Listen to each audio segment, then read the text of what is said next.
Você já pensou em Jesus como um irmão? Não um salvador, não um Messias, mas um menino crescendo com risadas, brigas e segredos de família? Jesus não cresceu sozinho. Ele tinha irmãos. Hoje, vamos mergulhar numa história que poucos contam. Uma daquelas que nos fazem olhar para o passado com novos olhos e questionar o que realmente sabemos. Quero que vocês imaginem algo diferente. Já pensaram em Jesus não só como o Salvador, o Messias, mas como um menino crescendo com risadas, talvez umas brigas de criança e aqueles segredos bobos de família que todo mundo tem? É uma imagem poderosa, não é? A Bíblia sussurra uma história que muitas vezes deixamos passar batido. Jesus não cresceu sozinho. Ele tinha irmãos, irmãs, uma vida comum. Até que essa vida comum se tornou extraordinária. Mas onde estão os ecos dessa família hoje? Por que o sangue de Jesus, sua linhagem familiar, parece ter se apagado no vento, quase como se nunca tivesse existido? Fiquem comigo, porque essa é a história de um legado que não explica tudo, e talvez nunca explique completamente. É uma jornada de mistério, fé e a beleza do que realmente importa. Olhem só para Mateus 13:55. É um versículo que explode nossa percepção. A multidão ali, olhando para Jesus, pergunta, e eu cito: "Não é este o filho do carpinteiro? Não é Maria sua mãe, e seus irmãos Tiago, José, Simão e Judas? E suas irmãs não estão todas entre nós?" Uau! Isso muda tudo, não é? Sim, a Bíblia é clara. Jesus tinha irmãos e irmãs. Eles não eram apenas figuras distantes. Eles cresceram juntos em Nazaré, uma pequena vila poeirenta, onde o cheiro da madeira recém-cortada na carpintaria de José se misturava com os risos e os gritos das crianças brincando nas ruas. Era uma infância simples, de comunidade, de vizinhos que se conheciam, de rotina familiar. Mas quem eram eles exatamente? E por que essa parte da história é tão frequentemente deixada de lado ou debatida com tanto fervor? E aqui a coisa fica interessante e um pouco mais complexa, porque as interpretações variam. Para os católicos, existe uma tradição milenar que sugere que esses irmãos eram, na verdade, primos de Jesus, ou talvez filhos de José de um casamento anterior. Essa visão sustenta a ideia da perpétua virgindade de Maria, que é um dogma central para a Igreja Católica. A palavra usada no hebraico e no grego antigo para irmão, adelphos, podia de fato ter um sentido mais amplo, significando parentes próximos ou até mesmo irmãos de coração, membros da mesma comunidade de fé. Mas por outro lado, para muitos protestantes, a leitura é mais literal e direta. Esses eram filhos biológicos de Maria e José, nascidos depois de Jesus. Ou seja, irmãos de sangue, que compartilhavam o mesmo lar, as mesmas refeições e a mesma criação. Essa distinção teológica é enorme e molda a forma como bilhões de pessoas ao redor do mundo veem a família de Jesus.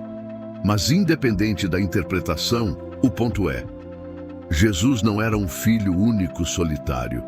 Ele tinha uma família, com toda a dinâmica que isso implica. E alguns desses irmãos não eram figuras apagadas na história. Tiago, por exemplo, conhecido como Tiago o Justo, se tornou uma figura monumental. Ele liderou a igreja em Jerusalém, tornando-se um verdadeiro pilar da fé cristã primitiva. Sua liderança foi crucial em momentos decisivos, como o Concílio de Jerusalém, onde se discutiu a inclusão dos gentios na fé. E Judas, sim, aquele que talvez tenha escrito a Epístola de Judas, carregava uma mensagem poderosa de esperança e exortação. Ele defendia a fé contra as heresias com um zelo que só um irmão do Messias poderia ter. Mas e os outros? E as irmãs? A Bíblia, surpreendentemente, silencia. Nós não sabemos seus nomes, não temos relatos de suas vidas, nem o que aconteceu com elas. Elas simplesmente somem dos registros. E é aqui que o mistério realmente se aprofunda. Eles viveram, amaram, erraram, como qualquer família. Eram pessoas de carne e osso, humanas como eu e você, tocadas pelo extraordinário de ter o Messias em casa, mas ainda assim ancoradas no cotidiano, no comum. Eles viram Jesus crescer, ouviram suas primeiras palavras, assistiram-no brincar e depois pregar. E ainda assim, algo falta, algo crucial. Onde estão os filhos desses irmãos? Onde está a linhagem de Jesus, não através dele, pois ele não teve filhos, mas através de sua família imediata? Procurem nos registros antigos, nos pergaminhos, nas genealogias milenares, e vocês encontrarão um vazio. Não há rastros, não há uma linhagem direta de Jesus. Isso a Bíblia deixa claro. Ele não teve filhos, mas e seus irmãos, seus sobrinhos? Porque o sangue de uma família tão sagrada, tão central para a história da fé, parece ter desaparecido completamente na areia do tempo. É como se a história, de repente, parasse. Há muitas teorias, claro. Algumas pessoas dizem que os descendentes se perderam nas incontáveis guerras, nas perseguições brutais que varreram os primeiros cristãos. Imagina o terror, a necessidade de se esconder, de apagar os próprios rastros para sobreviver. Outros acreditam que o silêncio é intencional, um mistério divino, parte de um plano maior que está além da nossa compreensão humana.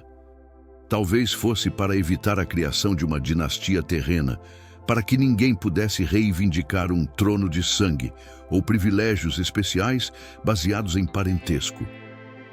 Jesus veio para ser mais que um nome em uma árvore genealógica. Ele veio para romper as correntes do sangue e criar uma família de espírito, onde todos nós, independente de onde viemos, somos irmãos e irmãs por adoção, conectados pelo amor e pela fé.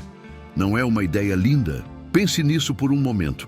O que é um legado de verdade? É um nome gravado em pedra, em um livro de genealogia que se perde com o tempo? Ou é uma chama que acende corações, que se propaga por séculos, transformando vidas e inspirando gerações? Jesus não deixou filhos para continuarem seu nome de forma biológica, isso sabemos. Mas ele deixou algo infinitamente mais poderoso. Ele deixou um fogo. Um fogo que queimou em Pedro, que o transformou de pescador medroso em um leão da fé.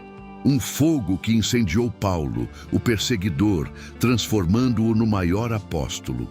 Um fogo que tocou Maria Madalena e tantas outras pessoas comuns.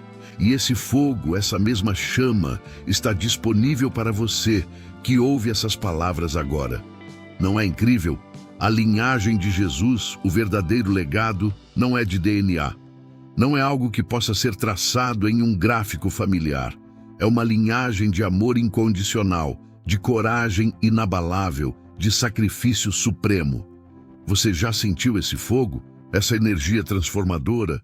Ele está aí, mesmo que você duvide ou que ainda não o tenha reconhecido plenamente. Hoje, quando eu olho para o céu e penso na família de Jesus, penso em Tiago, que liderou com fé e sabedoria. Penso em Judas, que escreveu com esperança, mesmo em tempos difíceis. E penso nas irmãs, cujos nomes o tempo esqueceu, mas cujas vidas, com certeza, tocaram o Salvador de forma íntima e pessoal. Eles não precisaram deixar um rastro de sangue, uma dinastia real, para mudar o mundo. O legado de Jesus não está em tumbas antigas ou em árvores genealógicas esquecidas. Ele está em nós. Cada ato de bondade que você pratica, cada mão estendida para alguém em necessidade, cada momento em que você escolhe amar, apesar da dor, apesar da dificuldade, apesar da injustiça. Isso, meus amigos, é a linhagem de Jesus manifestada. Você é parte de uma história que começou há mais de 2000 anos em uma pequena vila poeirenta com um menino que tinha irmãos e irmãs, mas que escolheu chamar a todos, a cada um de nós, de família. Uma família de propósito, de amor, de transformação. E agora eu pergunto a você, o que você fará com esse legado? Como você o levará adiante em sua própria vida? Mas e E se o silêncio da linhagem biológica for, na verdade, um convite? E se o vazio histórico de seus parentes for para você preenchê-lo com suas próprias ações de fé e amor? Ou será que o verdadeiro legado de Jesus é um mistério que nunca entenderemos completamente, mas que devemos viver de coração aberto? O que você acha? Me conta nos comentários. Sua opinião é muito importante para a gente.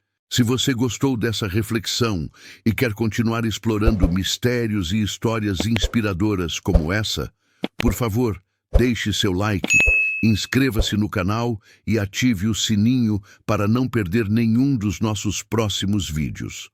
Compartilhe este vídeo com seus amigos e familiares. Quem sabe essa mensagem não acende uma chama neles também. Muito obrigado por estarem conosco nessa jornada. Que a paz esteja com vocês. Até a próxima.